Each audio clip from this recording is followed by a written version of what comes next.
Hey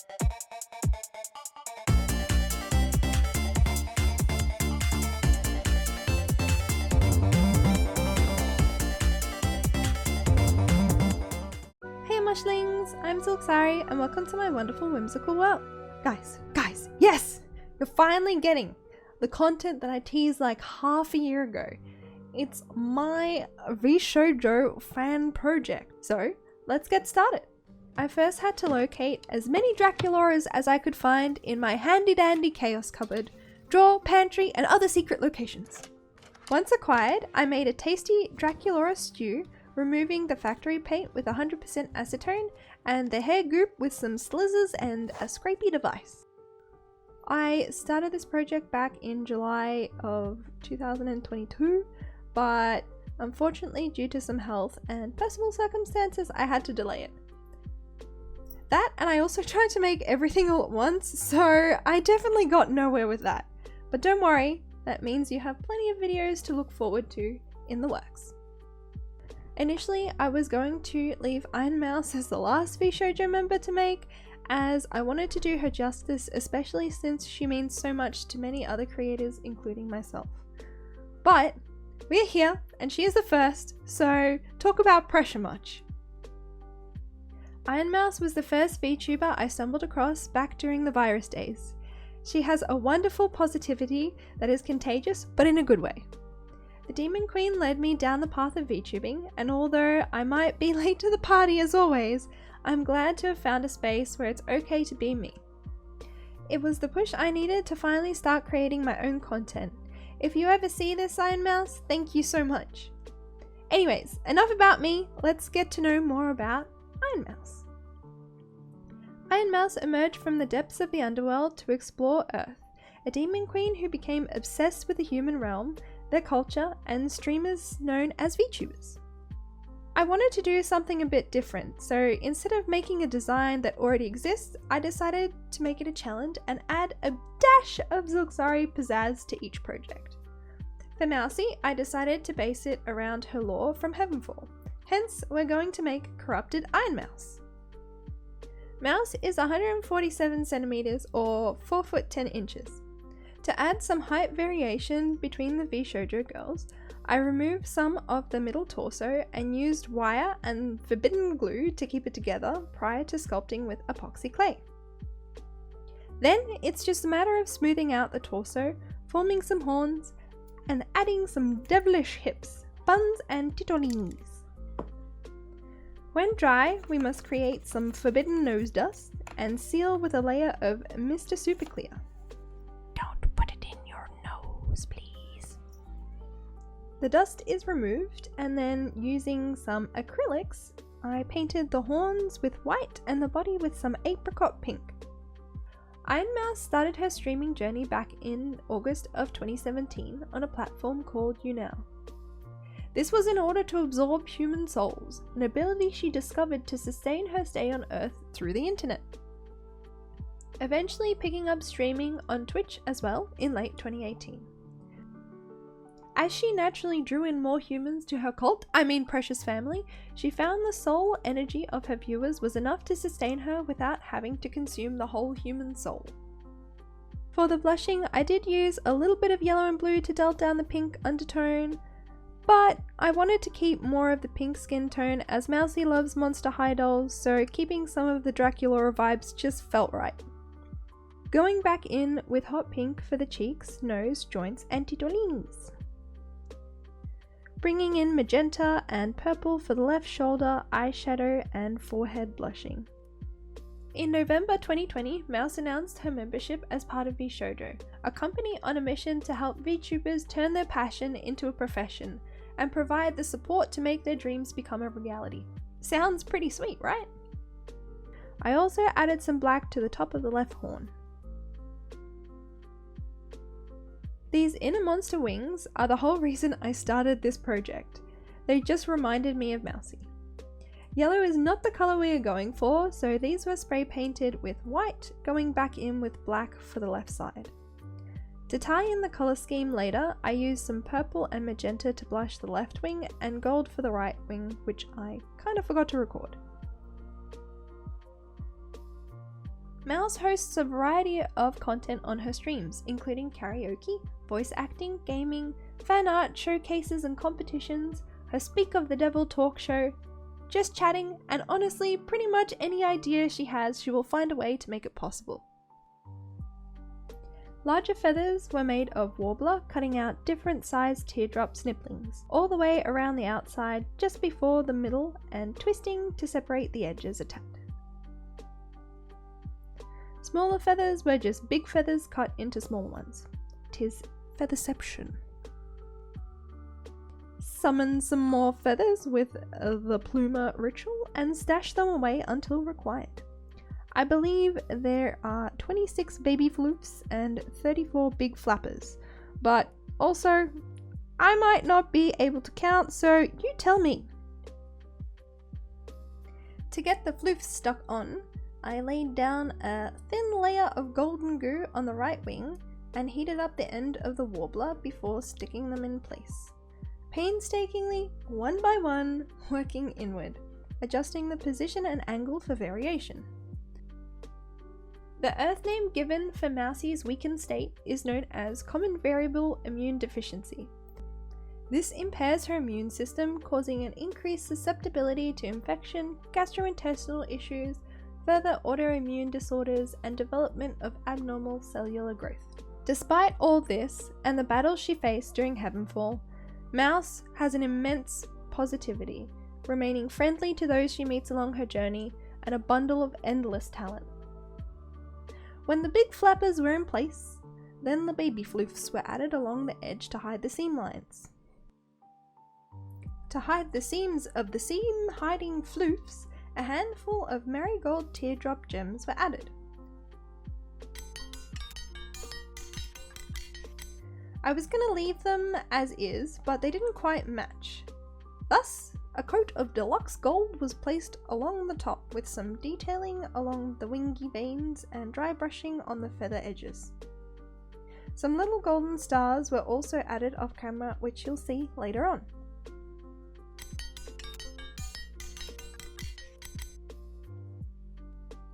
The left wing gets no feathers, as these were engulfed in flames. Instead, purple and gold was used along the wing veins, with purple and fluoro-pink corruptions spreading through the wings. If you know me, then you can definitely tell this was inspired by Twilight Princess. Shh. Watered down acrylic black was brushed along the edge of the wings to bring back some of the darkness, as well as some dark magic gems to blend the design into the wing. I forgot to record making the tail, so I'll just tell you how I did it. I used a little bit of wire to keep it flexible, wrapping it in a pink ribbon.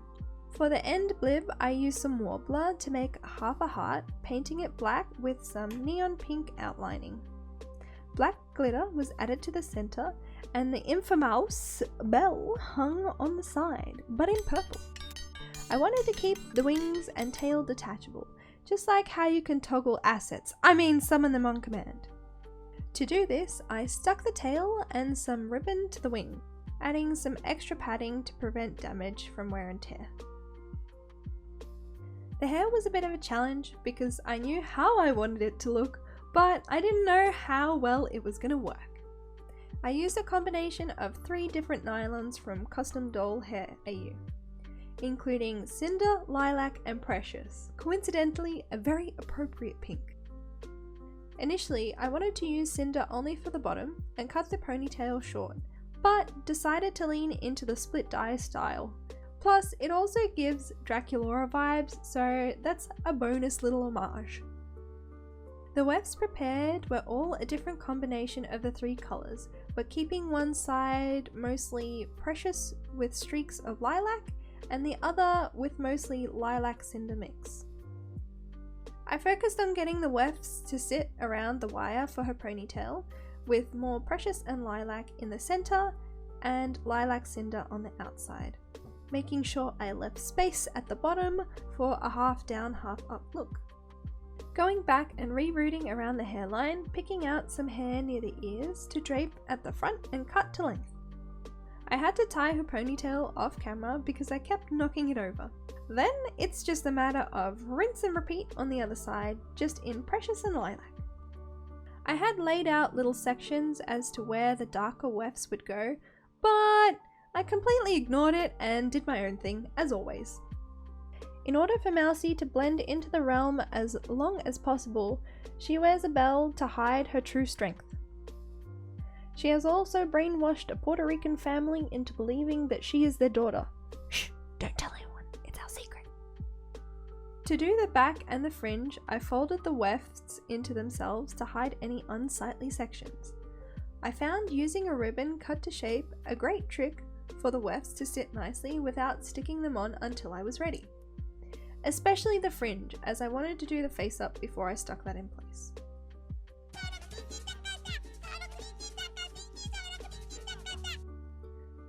We are going to travel back in time a little bit to make the corset style top for the dress. Bloop bleep bloop bloop. To protect the blushing, a layer of cling wrap took guard as a safety barrier, while a warbler rectangle had a lovely spa bath in boiled water to soften.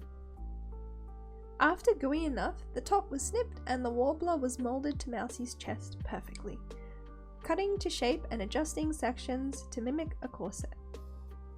When satisfied, it could easily pop in and out of place. Adding some detailing to the top of the right side to help it stand out a little bit. For the first layer of Mousie's dress, I started with a white stretch fabric, gluing it directly to the warset, tucking the edges to hide the seam and checking the fit at the back. Ironmouse's birthday is on January 11th.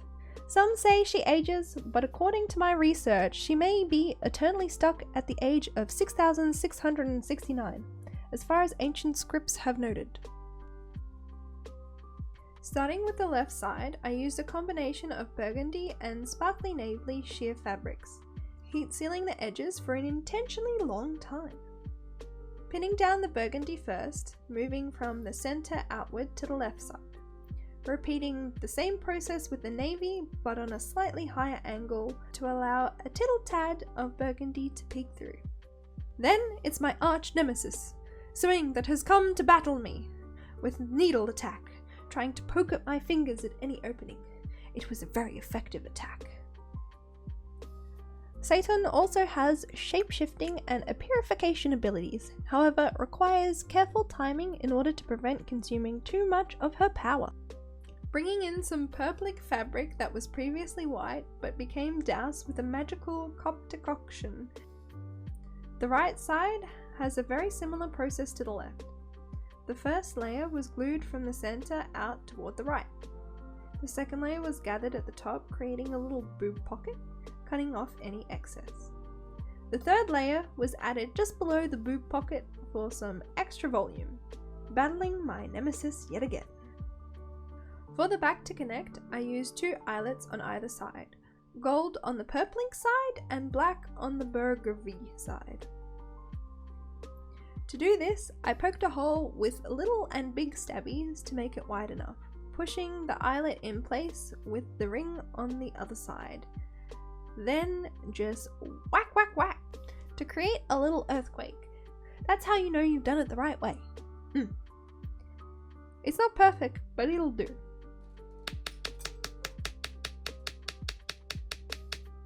At this point, I felt there wasn't enough pink, which was an easy fix with a little bit of pink Coptic marker and isopropanol to smooth out the transition. To hide the seam line under the boob pocket, I glued a ribbon in place with added gradient just to be fancy. We aren't done yet. We need to make this lavish for the queen. I ended up removing the detail at the top earlier that now gets wrapped in some sparkly golden ribbon, left dry and eventually stuck back on. One orange and two dark magic gemstones were added to the middle underbust.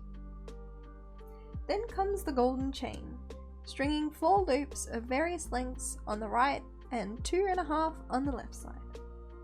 To add more variety to the chain, I found these little babblies in Daiso, and they got clamped in different places along the chain. Honestly, just eyeballing it here. You can't really tell on camera, but the ribbon was a bit brassy compared to the chain detailing, So to fix this, I added some ornate gold nail decor, gluing them upward symmetrically. To make the left knee sock and arm warmer, I used some sparkly black semi-stretch fabric, wrapping it around the doll inverted, pinning it in place, sewing, heat sealing, and then flipping it back the right way. For the arm warmer, I just pulled one of her fingers through the fabric to keep it in place, adding a dark magic gemstone on top. The nails on the left hand were lengthened with some warbler, sticking them down, painting them with black, and adding some extra sparkles. On the other hand, she got some gold nail polish, a doll ring made from ornate gold nail decor, and a perfect doll-sized gold bracelet that Gurky gave to me, which is from a guard column filter used in HPLC machines. An absolutely easy obtainable item that is definitely not the most expensive part of this doll. I'm recycling, okay?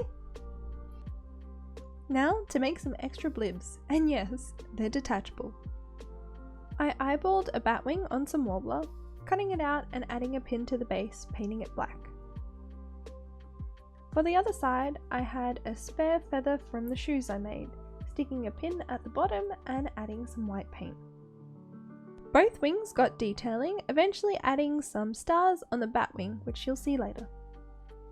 I also made some earrings out of gold chain that I hooked into a pin at the top and a little star at the bottom. I used two different shoes. I tell you from which Monster High dolls, but I've honestly lost track at this point. I also sculpted a little eye and drippy bits out of warbler to hide the toes for the drippy shoe. Spray painting both shoes with a base coat of white. Drippy shoe got another coat of white followed by black, keeping the wrap and the crevices darker. Going in with a heavy red dry brush, then a white one, and then finally adding fluoro pink to the drips and the iris for the shoe eyeball. Ironmouse is fluent in both English and Spanish. She continues to improve her skills in Japanese and Korean as well. I wasn't going to add a pupil, but I tried it and I liked it, so he stays. He stays. The fancy shoe also gets another coat of white paint, followed by a coat of pastelish pink and purple. From the mouth of the devil herself. Her fetish is bodies. If you have a body, just head on over to twitch.tv/Ironmouse and present her with orchids and cinnamon rolls. Going in with some gold for the detailing this time, and adding some gemstones and a little rose to make them shine bright as the Demon Queen. Time for face up and details.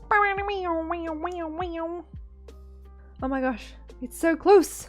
I can taste the green. Last minute changes as always. I decided to make the eyes mismatch, using a purple watercolor pencil to mark out the eye shapes of the eyebrows and corruption on her left cheek and shoulder. Adding extra blushing to her eyebrows, nose and lips.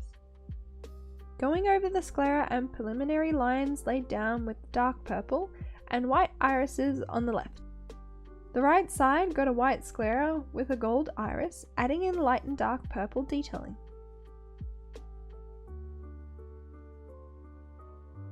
While I have a moment, if you're still here, thank you so much for your support. I hope you're having a wonderful day. Let me know who is your favorite VTuber, and if you could design them an outfit, what would it be?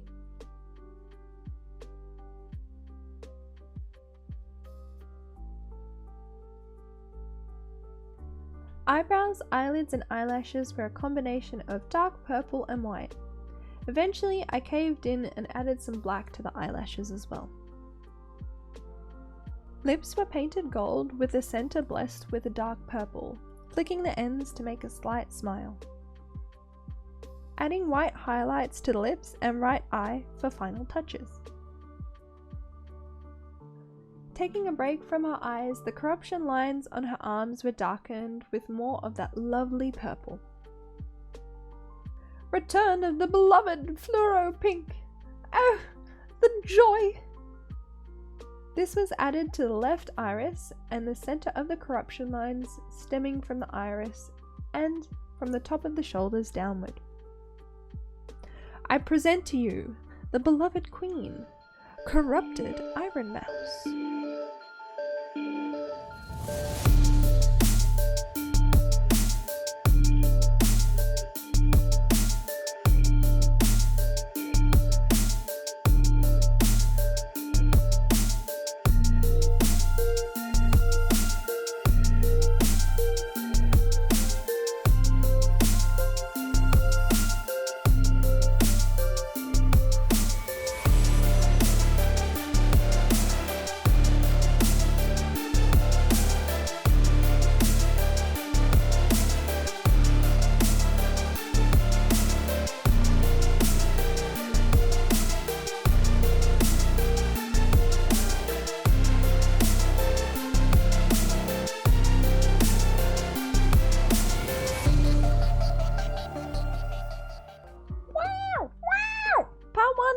Project is done.